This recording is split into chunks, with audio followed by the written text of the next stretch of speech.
कहते हैं कि कलयुग बहुत ख़राब है, कलयुग की हमेशा बुराई किया करते हैं, लेकिन श्री तुलसी बाबा जी लिखते हैं कि कलयुग समयुग आन नहीं, जो नर कर विश्वास, गाय राम गुण गण बिमल, भवतर बिनहि प्रयास।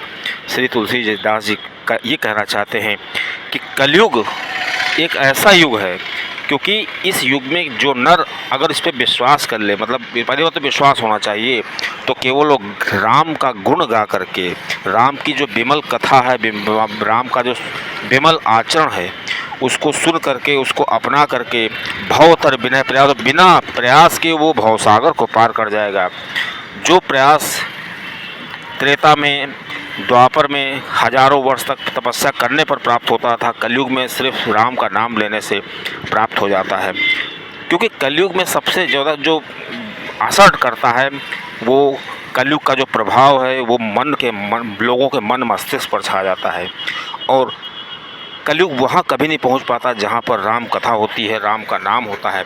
क्योंकि श्री तुलसीदास जी बताते हैं कि कलयुग केवल जो कलयुग का मेन प्रभाव होते हैं, जो 6 विकार होते हैं, काम क्रोध लोभ मोह मत्सर, इन सभी विकारों को राम का नाम या किसी इष्ट का नाम उसी तरह नष्ट कर देता है जैसे कि आग लगा दी जाती है।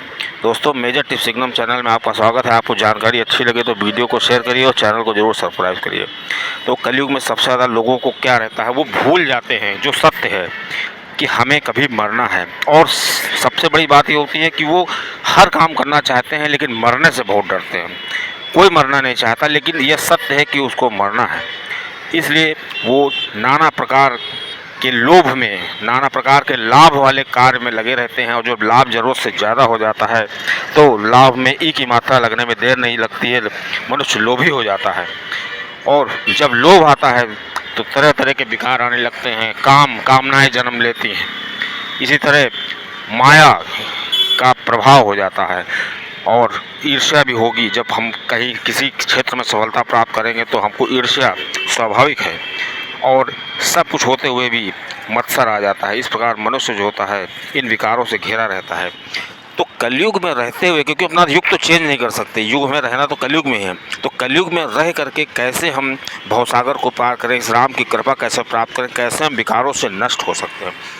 तो उसके लिए सबसे पहली चीज़ हम रामचरितमानस से सीख सकते हैं कि जैसे हम भरद्वाज मुनि जी का उदाहरण लेते हैं।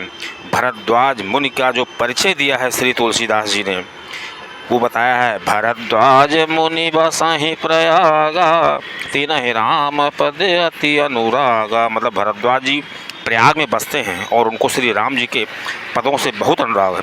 श्री तुलसीदास जी ये भी तो कह सकते थे, क्योंकि भरद्वाज मुनि प्रयाग में जो कुंभ के स्नान, जो प्रयाग में स्नान होता था, मेला लगता था, उसके व्यवस्थापक थे, वो सारी व्यवस्था देखते थे। और भी उनके बहुत परिचय थे कि उनके सभी आश्रम थे, प्रयागराज में उन्हीं के सबसे ज़्यादा आश्रम थे। लेकिन श्री तुलसीदास जी ने उनके से बताया है कि उनका परिचय दिया है कि उनको राम के पद से अनुराग नहीं था, बहुत अति अनुराग था। और उनके बारे में बताया है, तापस सम दम दया निधाना, कि वो बहुत बड़े तपस्वी थे।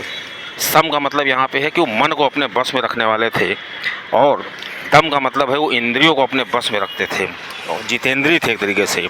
और दया के निधान थे, मतलब दया के भंडार थे।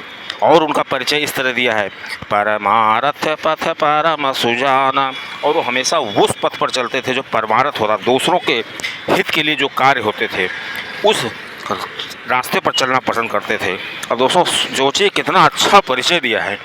अभी समझ लीजिए कलयुग में अगर हमको राम की जरा से भी कृपा प्राप्त करनी है, भगवत कृपा प्राप्त करनी है, तो हम कुछ ऐसे कृत करें कि लोग हमारा परिचय, हमारे पास बंगला गाड़ी या जो हमारी औलाद या हमारा जो पद है उससे हमारा परिचय न कराएं।